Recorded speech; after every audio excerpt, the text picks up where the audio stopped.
This is where a lot of the big bucks are made. You've got folks that are making $300,000 a year, $400,000, $500,000, $600,000. Those folks often are hitting their accelerators. That's how you make like serious bucks. So if you can get a comp plan with accelerators and, all right, wow, it's been a little while since I've made a video, but it's not for lack of trying. I've written a bunch of videos and this is the first one that I just kind of have to make. I feel like I really have to make it. It's a follow-up actually to a video that I made, I think 2 years ago now, about making $150,000 a year selling software. Money is one of the things that is a fundamental part of our society. And if you're like me, you like making money.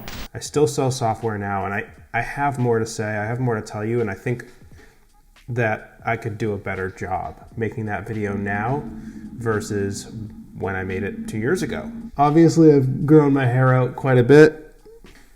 Thank you, COVID, for that.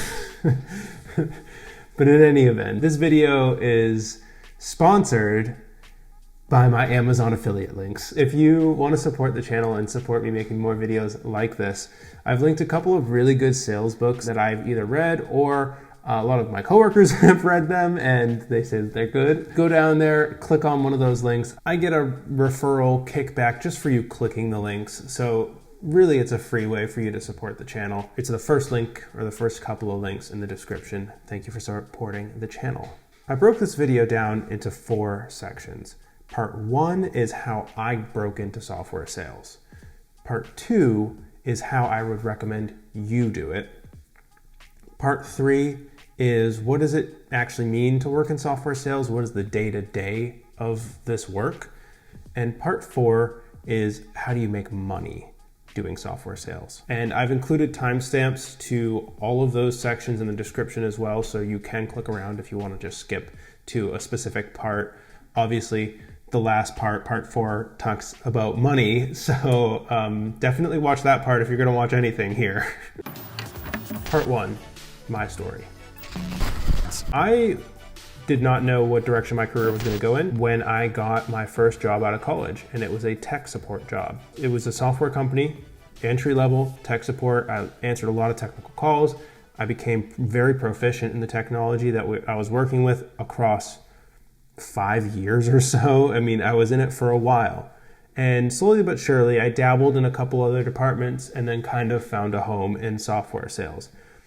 That was my path, and if you work at a tech company right now, that's absolutely the way I would recommend, is to do a pivot or a move from whatever department you're in to sales, if you're interested in sales, staying at that same company. And there's a bunch of reasons why that's the best option for you, most likely. One of them being that you know all the managers in sales probably already. If you socialize at your company, you probably know the people who are doing the hiring, and you can warm them up to the idea. You can start to engage more with the other sales reps and socialize and ask them questions. Drop by their cubes more often when we're back in the office. Go out to some of the company outings and just hands-on talk to the people who are doing sales. Make friends with them. That's what I did.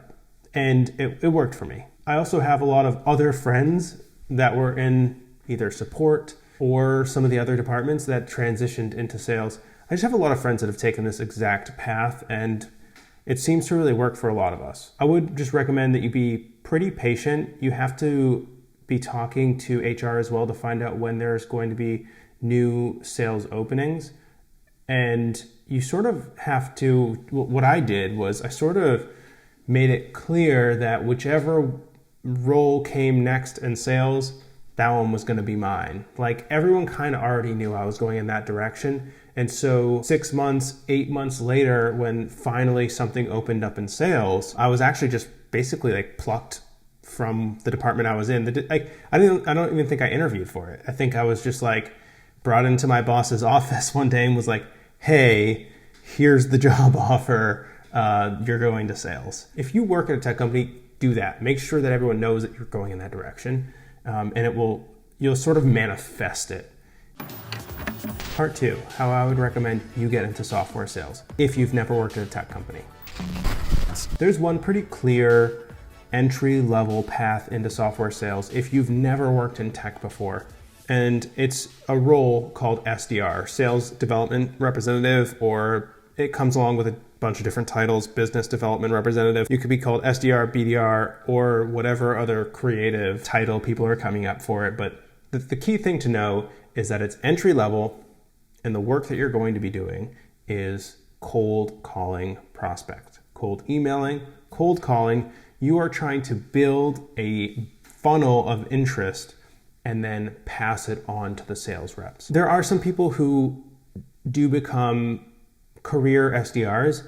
It's not that common, but there's nothing wrong with it. But the fact of the matter is, most people who land SDR roles are younger, they're trying to cut their teeth and get into sales for the first time. And they don't want to stay there. Most people, when they're hiring SDRs, know that. And that's an acceptable thing to say in an interview.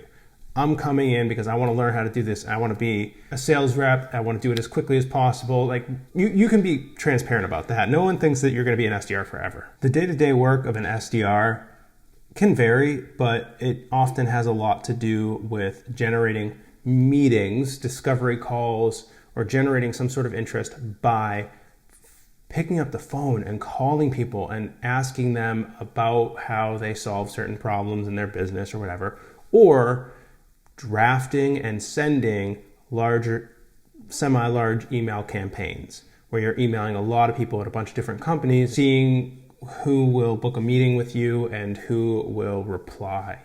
So any sort of positive reaction to any of that, that's what an SDR is trying to do. That's the success. Downside of being an SDR, they don't get paid very well. If there's commission at all, it's pretty low as well.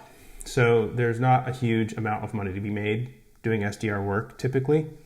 And that's okay. I mean, if you don't have tech experience, I would argue that the salary that you make and the money you make is just to get you by while you learn the technology. That's what really you should be focusing on, is like just getting super, super good at the tech and asking lots of questions. I work in software APIs. I had to learn the technology, and I learned a lot of it, at least how to understand some of the technology when I was in tech support. That's how I cut my teeth, but you can certainly cut your teeth in tech as an SDR. Now, I mentioned that you're handing off basically all the opportunities that you generate to someone else. You're handing these things off to a sales rep, and that sales rep is then going to take the lead that you generated and close it, hopefully. And they're going to get a bunch of commission off of that. That doesn't necessarily feel warm and fuzzy because you're the one who generated the lead. What you need to do is not focus too much on that right now and focus on generating as many leads for the sales reps as you possibly can, because you want them to like you. You want the sales reps to feel like they owe you a little bit because you've been giving them so many leads, booking their calendar up. Maybe the deal that made them reach their target is one that is a lead that you generated for them. This is the way you sort of grow quickly in an SDR role, is you want to have a couple aces in your back pocket. Now, if you start working, and when I say aces in your back pocket, I mean you save a lead or two for yourself. It's sort of maybe someone who had more of a warm response but wasn't like a hot lead.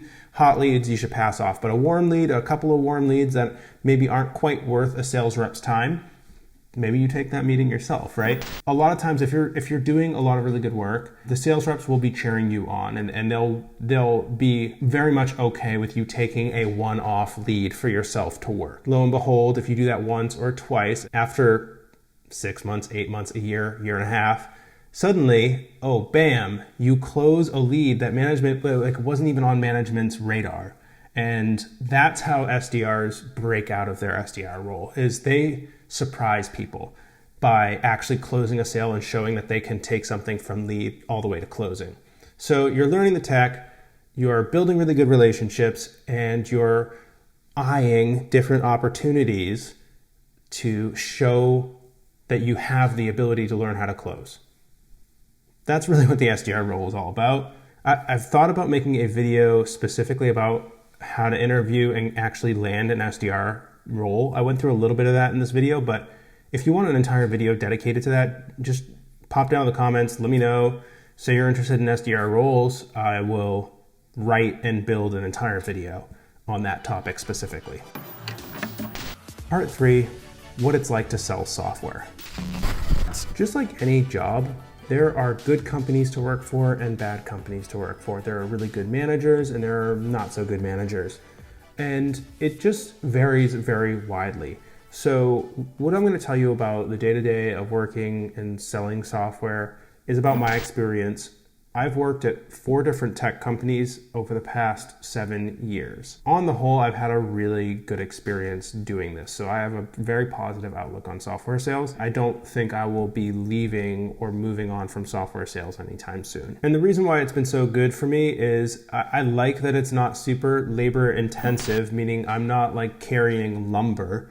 I know what it's like to do a job that's tough on your body physically, and I'm glad that I don't have to do that. I'm glad that I get paid really well. I'm glad that I have challenging things that I need to learn, and I like the people who I get to meet while I'm selling software, whether it's my customers or my coworkers. There's a lot of good people in software. You might think that I spend most of my time trying to convince people to buy stuff, and that is part of software sales, and there's definitely people who have that salesy mentality, that salesy attitude that do well in software sales. But I think the misconception is that you have to be like that. That's not me, that's not my selling style, and I still do incredibly well at software sales. So there must be something else to it. So one problem buying software is that it's oftentimes an incredibly complex process.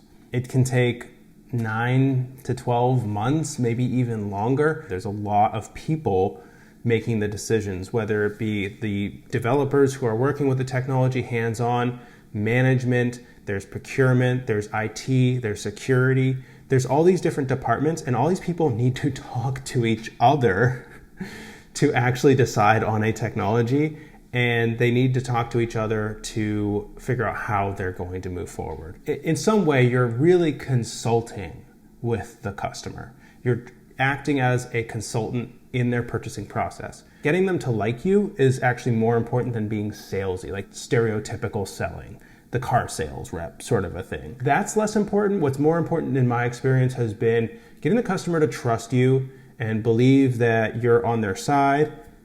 And the reason why that's so important is because they will share way more information with you about what their actual real budget is, what time frame they're really looking to purchase, or maybe when they're not. Like sometimes getting that trust level allows them to be like, hey, look, this just got shelved for 6 months. I'm sorry. Literally, I ask my customers all the time, what does it take for you to buy something? What is the process? What is your purchasing process? If I'm selling as a consultant, what I'm really trying to do is to make sure that our software solves for the real problem that they're trying to solve. Because I don't want to find out down the road that they're trying to solve something else and we actually don't do that. Once I answer that question, and the answer is yes, our software does solve their problem, the next thing I'm trying to do is make our software purchasing software from me the easiest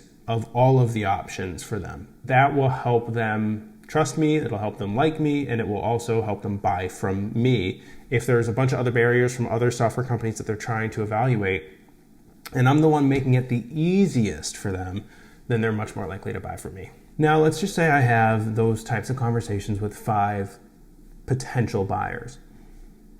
1, maybe 2 of them may decide to buy software from me, and that's great. This is where a lot of that documents have to get signed, have to get written, have to get redlined, depending on the size of the deal, the customer, the long-term relationship. Even if we've figured out pricing during our first conversation, we still have to figure out payment terms. Usually that takes some time, getting finances approval, getting management's approval on my end, getting their procurement's approval on their end.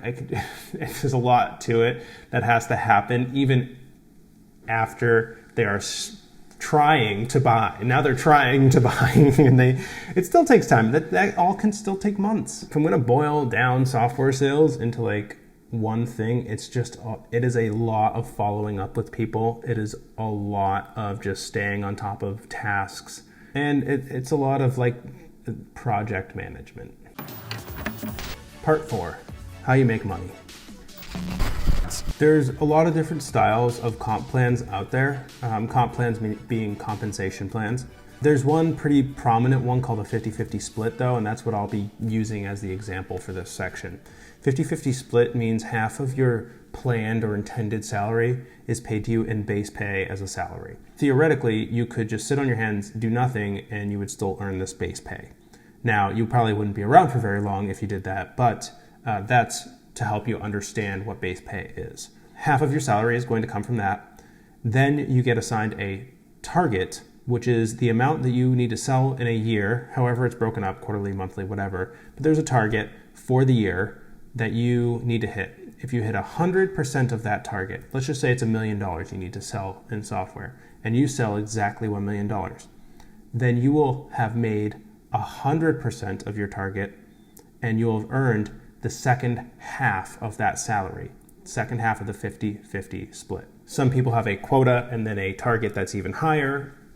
I'm using the word target here just to say that's 100% of what you were supposed to sell. If you're making $100,000 on a 50-50 split, that means you'd get salary of $50,000 for the year, and as you earn your target, you'll get the other $50,000. If you only earned half of your $1 million target, you only sold $500,000 worth of software, then you would still get the $50,000 base, but you'd only get $25,000 of the $50,000, so you'd end up with a net of $75,000. If your compensation plan specifies that you can only earn that $100,000 once you reach your target, and after that there's nothing in the plan to say you earn more, that's a capped compensation plan. You can't earn more. What you want to get is an uncapped compensation plan, which are very, very much available out there. It's not that hard to get uncapped plans, but it's just something to be aware of that's something to ask for if it's not already explicitly written.